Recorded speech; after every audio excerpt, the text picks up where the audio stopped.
Hello guys, welcome back to our YouTube channel. వచ్చిందండి వయ్యారి. ఈరోజు మా ఇంట్లో స్పెషల్ మక్క గారెలు. నాకైతే చాలా ఇష్టం. ఎవడు అడిగాడ్రా నిన్ను? ఎవడు అడిగాడ్రా? మీలో ఎంతమందికి ఇష్టం? మా ఇంట్లో ఎలా చేస్తామో నాతో పాటు మీరు కూడా వచ్చి చూసేయండి. Let's go. సో ఫస్ట్ కంకులకున్న బూరంతా ఇలా మంచిగా తీసేసుకోవాలన్నమాట. మాకైతే ఇక్కడ మా నాన్న హెల్ప్ చేస్తుండు. పాపం చాలా మంచివాడు. అన్ని పనుల్లో మాకు హెల్ప్ చేస్తూనే ఉంటాడు. అప్పుడప్పుడు కోపం తెప్పించే పనులు చేస్తాడు. సో ఇలా మంచిగా నీట్గా తీసి పెట్టుకోవాలి. ఆ కుప్ప మొత్తం మా బర్రె తింటుంది అన్నమాట. సో తీసుకున్నాక ఇప్పుడు పెద్ద టాస్క్ ఏంటంటే ఈ కంకులు ఒక్కొక్కటిగా ఒలుచుకోవడం. ఇదైతే టార్చర్. నాకు ఏం చేయాలో ఏంటో. అరే రే రే పెద్ద సమస్య వచ్చి పడింది. కర్మ కర్మ. Over action over action over action ఇట్టి అంటున్నావు ఏంట్రా? ఓవర్ యాక్షన్ నోర్మోయ్. ఇంకేం చేస్తాం, అన్నీ మూసుకొని ఒక్కొక్కటిగా ఒలవడమే కదా. సో ఇక్కడనైతే ఒలవడమేమో కానీ చేయి మస్తు నొత్తాంది. ఫస్ట్ ఆఫ్ ఆల్ కంకికి ఇట్లా తొవ్వ వేసుకోవాలి. తొవ్వ అంటే రోడ్డు, తొక్క, తోటకూర అని అనుకోకండి. ఇట్లా మంచిగా నీట్గా చేసుకోవాలి. సో మా మమ్మీ వచ్చేసరికి మొత్తం నీట్గా చేసి పెట్టాలి, లేకపోతే పాప మొక్కతో ఎట్లా వేసుకుంటుంది కదా. ఇటు పైకి ఎదవలాగా అంటారు కానీ సెంటిమెంట్స్ ఎక్కువ. సో ఫైనల్లీ అయిపోయింది. ఇప్పుడు ఇదే పెద్ద టాస్క్ అంటే దీన్ని దంచడం ఇంకో పెద్ద టాస్క్ అన్నమాట. దేవుడా, తప్పుతుందా? అన్నీ నేనే చేయాలి కదా. సో పదండి చూపిస్తా. మీ కష్టం పగవాడికి కూడా రాకూడదు గురుగారు. ఇప్పుడైతే నేను రోల్ని కడిగి ప్రిపేర్ చేసి పెట్టుకున్నాను అన్నమాట. చూడండి, యాక్చువల్లీ మా ఇంట్లో గ్రైండర్ లేదు. మా మమ్మీని కొనమంటే నీ పెళ్ళి గొంట తీయని అన్నది. ఇంకా అది అయినట్టేలే అని చెప్పేసి రోట్లోనే దంచుతున్నాను అన్నమాట. నాకు కొంచెం శీలం ఎక్కువ, అందుకనే నేను వాటర్లో నానబెట్టుకొని రోట్లో వేస్తున్నా. సో ఇంకేముంది, దంచుకోవడమే.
సో ఫైనల్లీ అయిపోయింది. ఇంగ్రీడియంట్స్ ఏంటి అన్నది డిస్క్రిప్షన్లో మెన్షన్ చేస్తే. ఇప్పుడైతే ఇంటి పని మొత్తం చేయాలి. ఒక 2 hours తర్వాత కలుద్దాం. 2 hours later.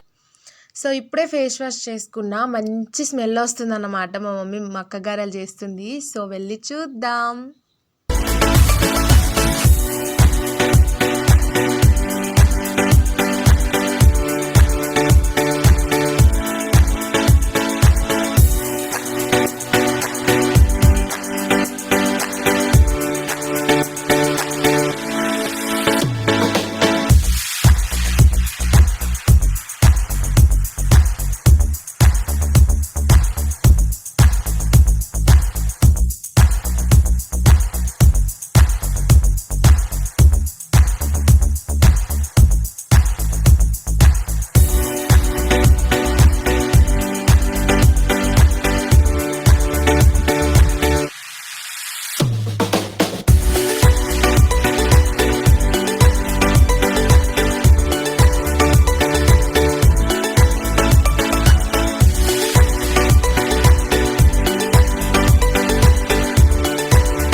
నాకైతే అసలు ఆత్రమే ఆగలేదన్నమాట. అందుకే ఫస్ట్ నేనే తిందామని డిసైడ్ అయినా. అసలు నిజంగా ఎంత బాగుందంటే చాలా బాగా చేసిందనమాట. ఉప్పు కొంచెం అటు ఇటు అయితే ఏం కాలేదు, పర్ఫెక్ట్గా ఉంది. నాకైతే బాగా నచ్చింది. ఇంకా ఉన్నాయి కానీ చాలు. ఇలాంటి చాలా ఉన్నాయి, ఇంకా దాచాం కుప్పలు కుప్పలుగా. సూపర్గా ఉంది నిజంగా. సో మక్కగారెలు అయితే ప్రిపేర్ అయిపోయినాయి అన్నమాట. ఇవే మొత్తం. సో చాలా బాగా కుక్ చేసింది కదా మా మమ్మీ. సో ఇలాంటి వీడియోస్ కోసం నా ఛానల్ని లైక్ చేయండి, షేర్ చేయండి, మెయిన్లీ సబ్స్క్రైబ్ చేయండి. Thank you so much for watching guys. Love you.